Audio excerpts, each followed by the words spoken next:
If you're sitting in an organization, you're sitting very high above what actually happens at the sales level. Spend some time actually going down and understanding what the sellers have to do because it's more complex. And you have to stay really, really disciplined and you have to put the effort in. So how do they do that is by adding value, by selling solutions and outcomes and creating a level of credibility to where you're advising. You're really a highly paid consultant, if you will. And if you can establish credibility and you have knowledge about the space, then you're going to probably have the ability to get more access and have more conversations. So that's a baseline. Welcome to Revenue Insights. Every week, we'll be joined by revenue leaders from some of the most successful and highest growing companies. Together, we explore how they built their revenue teams, the journeys that they've been on, and the lessons they have learned along the way. Revenue Insights is brought to you by Ebster. We're a revenue intelligence platform designed to help revenue teams to build more pipeline, close more deals, and retain more customers.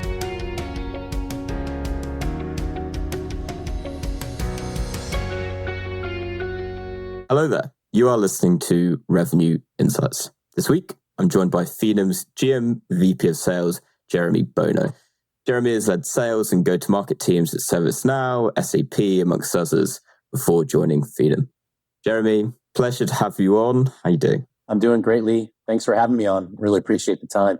You've got a glittered CV, I'd say, with some of the companies on there. For anyone at home that hasn't come across you before, you've not met, could you give them a bit more context on your story and your background? Yeah, for sure. Outside of working since I was 15 years old, I worked in retail and grocery. I would say my first real start was in search. So I was actually a recruiter. I guess the word headhunter might be a dirty word these days. Who knows how you take that? But I was a recruiter. I was in search. For 3 years, I worked for a search firm, specifically focusing in and around technology, chip design and chip designers, the software that was used for chip designers to design those chips and build those chips.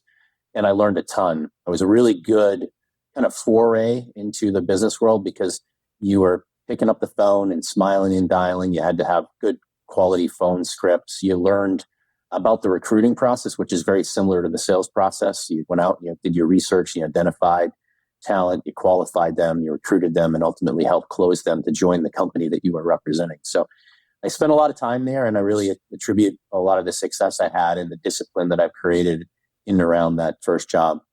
After that, I transitioned into actually corporate recruiting and led corporate recruiting teams. So I kind of took the same philosophy that search had and recruiting had and brought that philosophy inside an organization. And I worked at a company called Cabletron back in the day and built some teams, led some teams from a recruiting perspective, implemented a lot of those philosophies and a lot of that process, and had a lot of success. From there, I actually made it a career transition, which wasn't necessarily easy to do.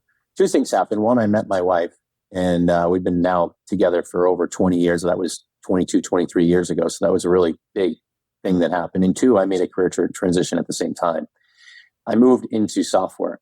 And the way I was able to move from, I would say, line HR and recruiting into software was I was the first US customer of a pioneer in the SaaS space for recruiting software. At the time, it was called RecruitSoft, became Taleo, and then got bought by Oracle later on. I implemented it to drive efficiencies and optimizations and to create really some innovative ways to match candidates to jobs to help the company grow that I was representing from a recruiting perspective, and got introduced to the founders and principals of that company, ended up with a 10-year career there. And that's where I grew up in software. I started in project management. I moved into solution consulting. I moved into sales. I did mid-market sales. I did enterprise sales. I did strategic account management. I did sales leadership. And over that 10-year period of time, I kind of got to see how a really good quality SaaS company, technology company kind of operated in the early days of SaaS, and worked with phenomenal leaders. I think of a few, Mike Gregoire and Guy Gauvin and Louis Tetu and Susan Van Clink, and a guy by the name of Jeff Carr that actually recruited me out of solution consulting and got me into sales, because I was actually considering a career in solution consulting, and I had to make, at that point, a decision on which way I'd go. And he convinced me that I would do very well in sales, and really appreciative of all those folks. There are other names from that period of time, but that was a big period of time for me over that 10 years. 10 years passed there. The industry started changing a bit. You had big companies like Oracle and SAP wanting to get into the cloud game. They're out there making all sorts of acquisitions, which fueled a ton of growth. So I ended up joining SAP. SAP bought a company called SuccessFactors. I knew a lot of folks that joined the organization. One of the names was Sue Van Klink. She actually internally recruited me at Taleo and then recruited me externally to SAP. And I got the chance to really lead teams and kind of cut my teeth on first line sales leadership at SAP. Again, great group of people. And of course, observing some pretty cool leaders like Bill McDermott, Lars Dahlgrad, who founded SuccessFactors, and got a chance really to observe how they operated and how they led and motivated teams and how they grew teams. That was an awesome experience that I had, and I learned a lot about first line leadership during that period of time. From there, if you follow my LinkedIn kind of profile, I'll talk about ServiceNow because I think that was the next major growth period for me personally. I was fortunate enough to get recruited in at a really cool time in ServiceNow's history. It was back in 2016. They were looking at kind of building their plan to go to 4 billion by 2020. And to do that, they started to build these business units. I was recruited to build one of those business units. And during that period of time, I got into the ground floor. I was the first go-to-market person that they hired, and I was responsible for hiring and for building the strategy and for growing the organization. And we grew from 8 million to 220 million over the 4 years that I was there, and really attribute that to the strategy that ServiceNow had. And for the first time in my career, I got to see that type of growth being the first one in. It was sort of like a startup inside of a very large funded organization. I had a mentor and a boss that empowered me and had high standards. His name was Craig Pratt, but also I learned just a hell of a lot from in terms of how to scale and grow the organization. So at the end of that period of time, like I say, we're about 220 million, 100 people across the globe. We experienced major growth from about 150 customers to 1,200 customers.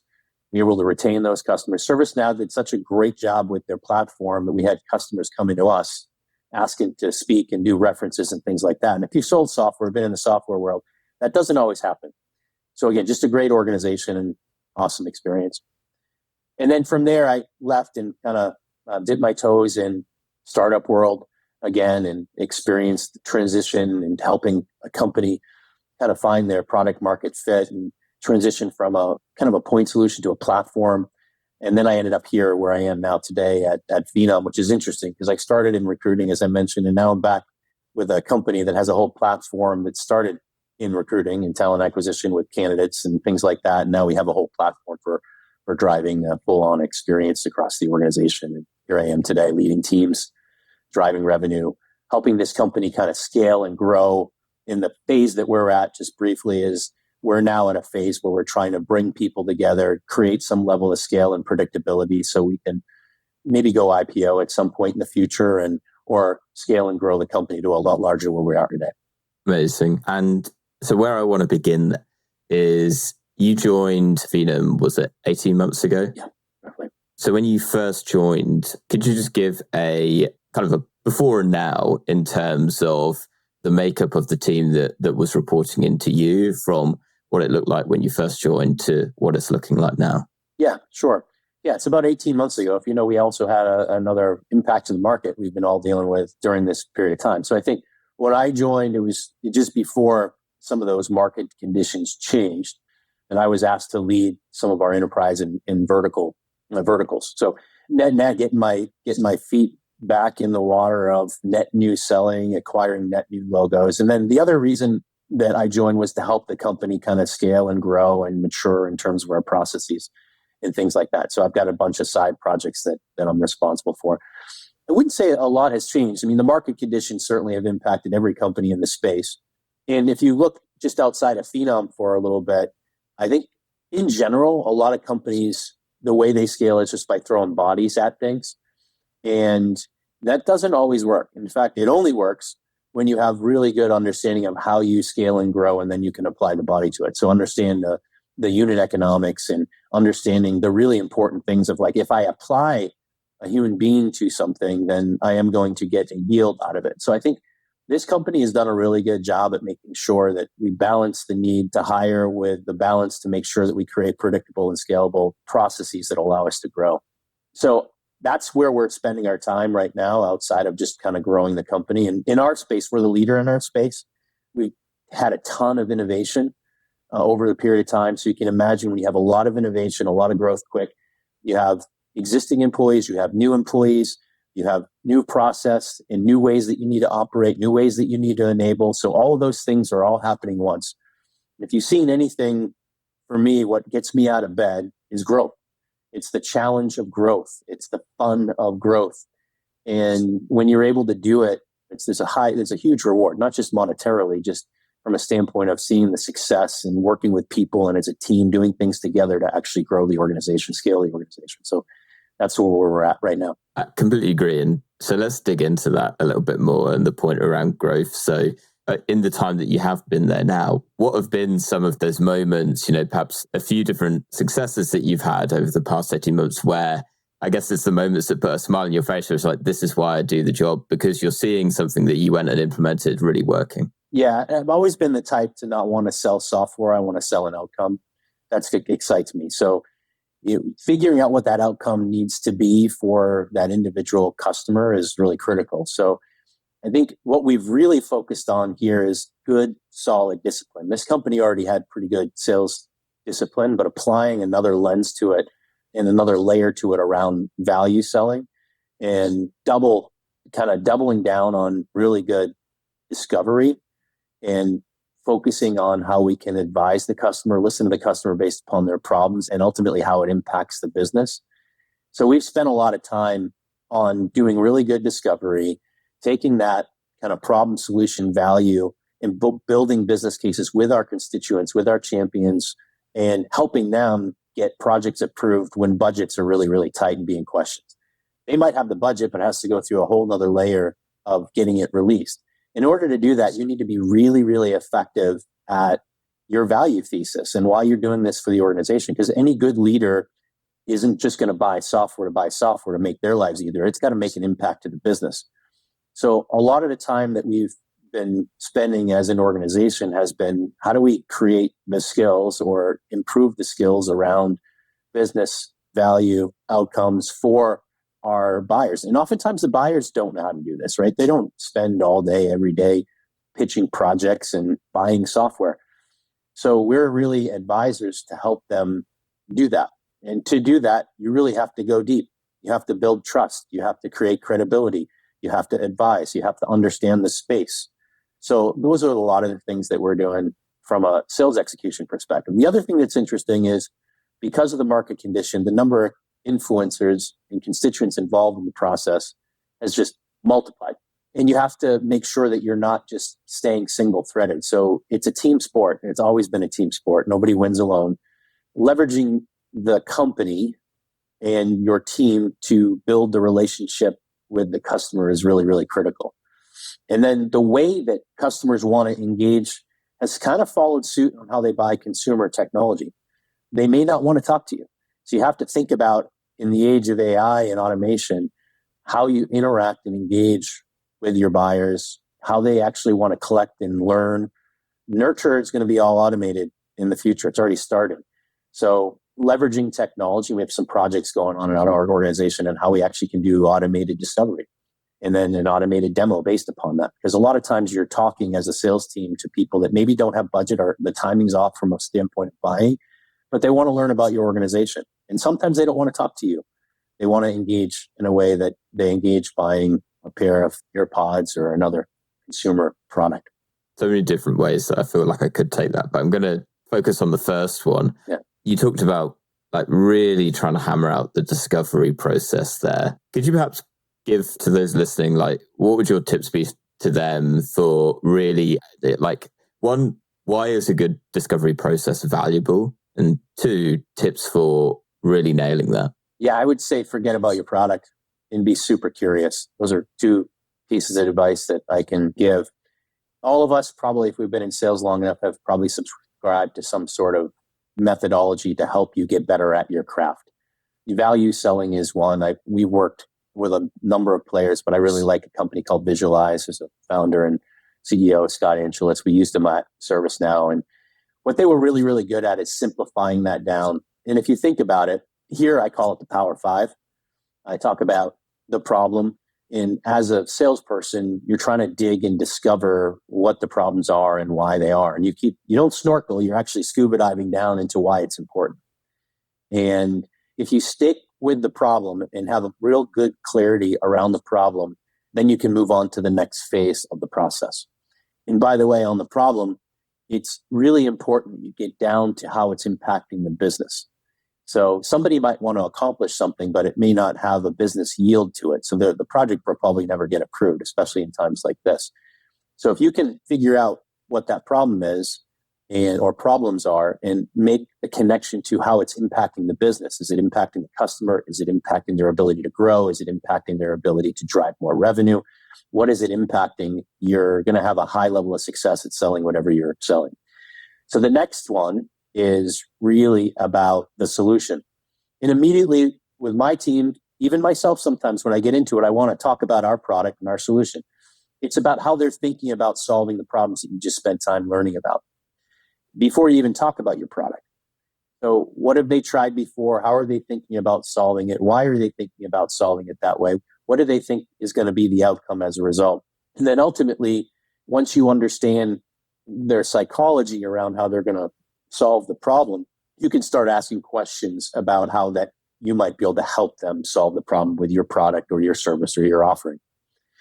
And then you dig into, once you nail that, I would say you dig into more around the value. So again, any executive needs to provide a return or justification, a business justification of why they're doing something. It has to benefit the greater organization.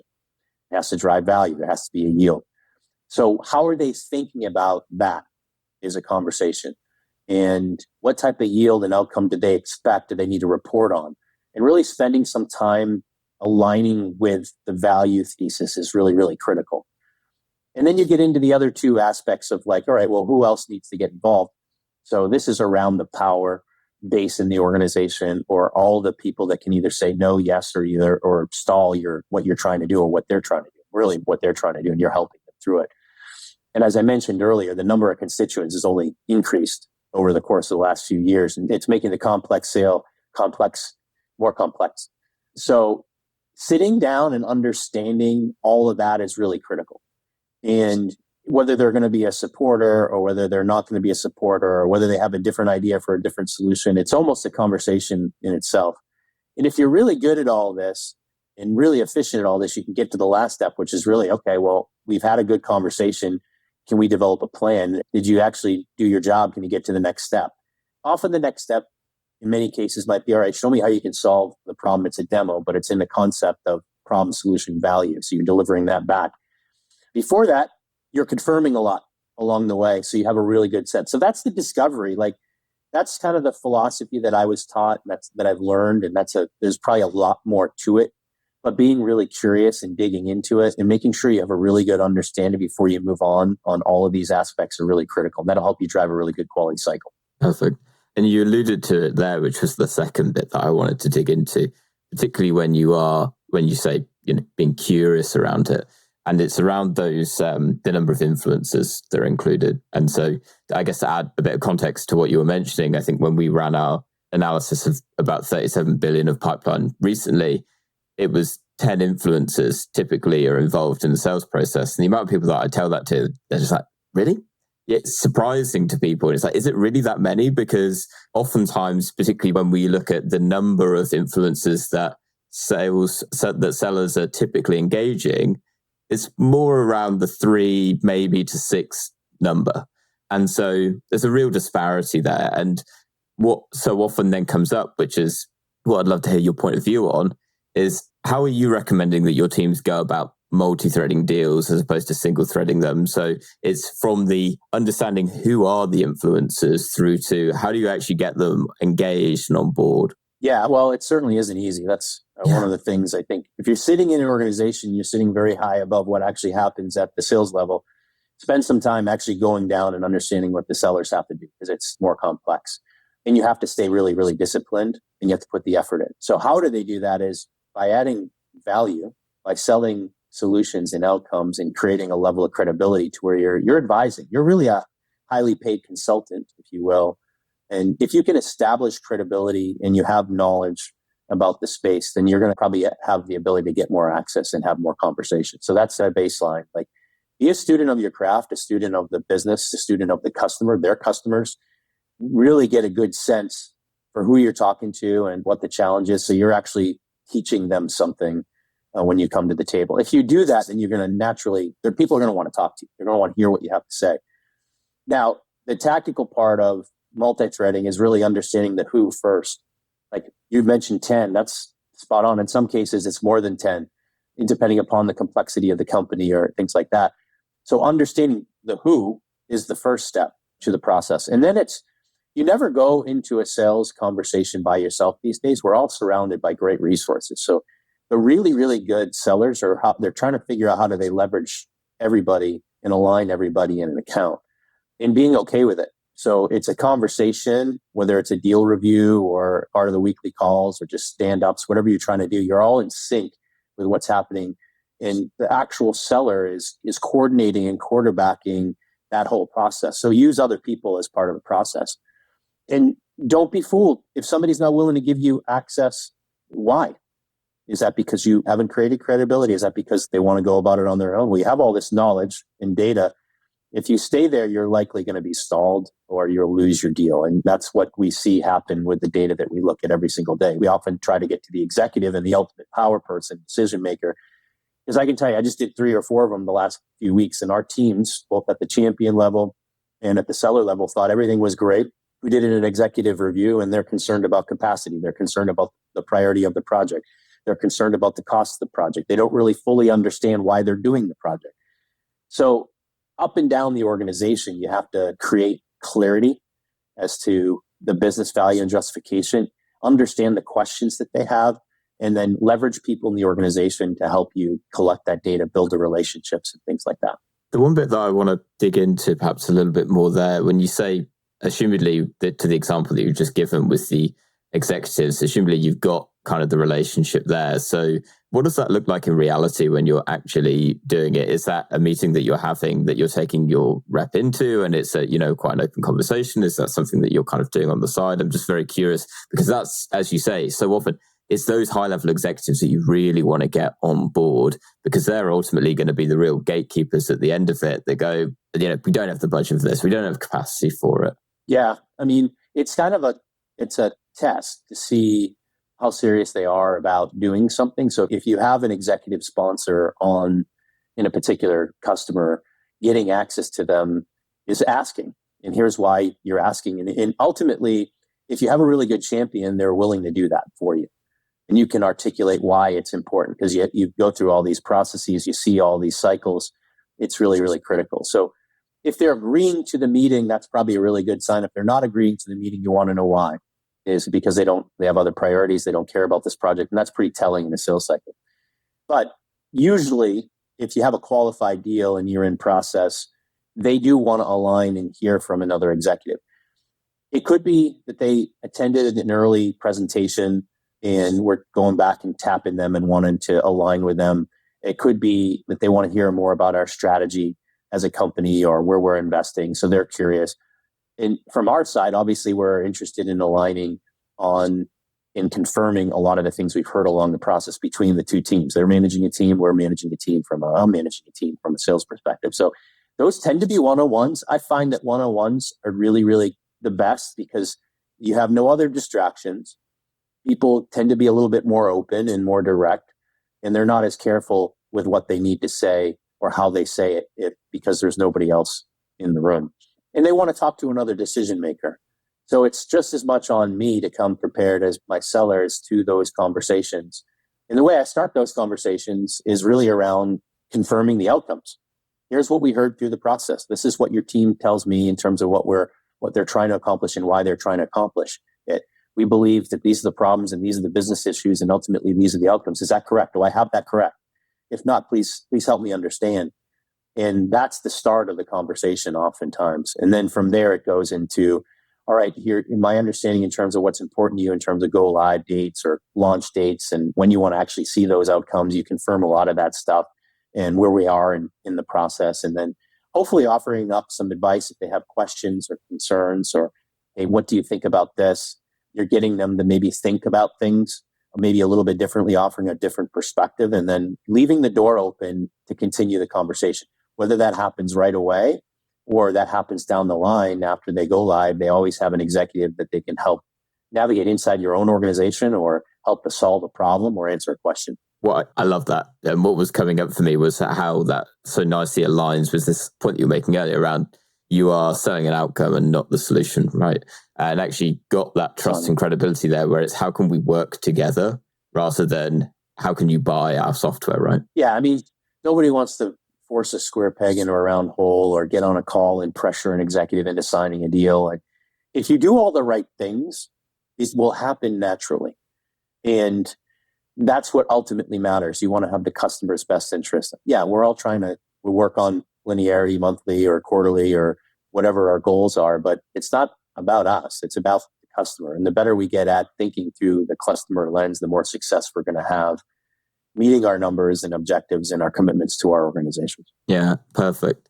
It's something that I was kind of thinking about before coming into this, and you really kind of alluded to it when you were talking around your remit coming in around scaling and growth. And it's a very common goal, right? For every sales team, given the state of the market in software sales right now. Obviously, it depends on every single business, but what is your approach around really, I don't want to say selling in economic downturn, because I think from what we're seeing, actually, it's that we've kind of hit the bottom of that, and actually we're starting to come out of it from the analysis that we've done. However, I think what's been very common in the folks that I've spoken to, there's very much this change in perspective of, okay, it's not about growth at all costs anymore. We're not just going to invest willy-nilly into hiring more sellers. Instead, it's time to look at how can we be more efficient? How can we do this more sustainably and more predictably? So how do you approach that with your teams? Yeah, good question. I guess I'd start at a macro level. Like, if you don't have your house in order as it relates to the rest of the organization, then your revenue engine is going to suffer. So what I mean by that is, do you have a good product? Is it reliable? Do you have, as a result, do you have customers that are happy with it? They're receiving the outcomes and the value that you state. Do you implement well? Do you support well? Do you have a good relationship with the customer? Like, it sounds really basic, but it's super important, because if you don't, then it creates barriers and brand problems, barriers from a sales process or brand problems in the market, both of which you have to overcome from a sales perspective.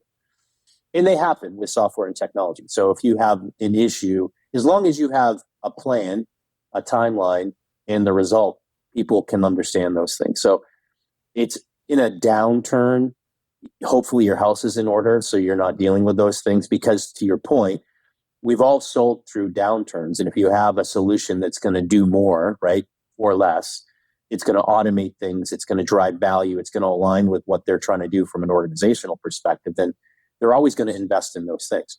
So back to, from a sales perspective, it sounds like a broken record, but you got to understand it. So if you value selling, then you can typically get through and be successful in a downturn, because if you're either adding value and it's creating some sort of yield for the organization, you're solving a business issue, or you're not. And if you're not, then you're going to be left on the sideline, and you may get lucky every once in a while. You either got to figure that out and figure out what your value prop is to an organization, and ultimately validate that value throughout the whole cycle of the relationship with the customer, or you already have it in place and you're experiencing some level of success. So those are some things that at a macro level and at a sales execution level that are really, really critical. And those are hard conversations sometimes, because you don't never want to use any of that as an excuse from a sales perspective. But at the leadership level, you do want to have real conversations grounded in the truth and get to the root cause of what's preventing some of the things that are preventing you maybe from scaling and growing efficiently. And on that note, something that I did want to ask, and because it's really around that point of scalability, something that we were looking at in our analysis was around quota attainment. And it comes up a lot with CROs and VP of sales that I talk to, because it's this classic 80-20 situation where we've got 20% of our sellers at the top and 80% at the bottom that aren't necessarily consistently hitting their quota, right? Yeah.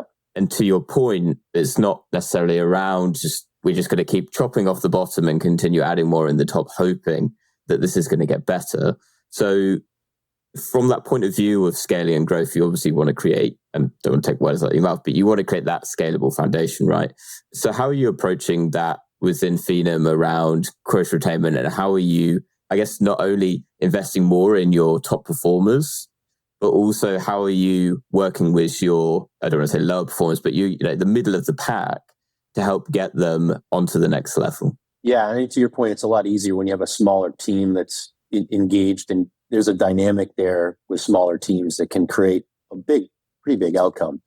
When you start to scale and grow, I had mentioned earlier in our conversation around just adding humans to the equation. It really works unless you have a really deep understanding of why it will work. So the first thing that comes to mind when I think about like that quota attainment is I look at the profile. Like we use Octus. It's an assessment tool. It's one of the things that it does, but it actually looks at the top performers of the organization, and then we go through an assessment. And when we interview people, we measure against our top performers and then hire against the top performer characteristics. And also, it's really a cool assessment because it helps you interview appropriately and maybe shows you based upon the results where you should dig in. So net, have conviction and clarity around your hiring profile. Have a good, solid process and be disciplined around it. And don't deviate from it. You might, in some cases, it's okay to experiment and you don't ever lose if you're learning, but try to, once you have a process, stick with the process. And where we start to go astray as leaders or organizations is when we lose discipline. We lose discipline in the sales process. We lose discipline in the hiring process. We lose discipline in our go-to-market process. It's hard. But those that are disciplined and operate that way have the most success. So that's the first thing. And then I would say we don't really, in many cases, help the sellers. So you have to create a culture of it's okay to fail. And as mentioned earlier, one of my strong beliefs is that you never lose if you learn.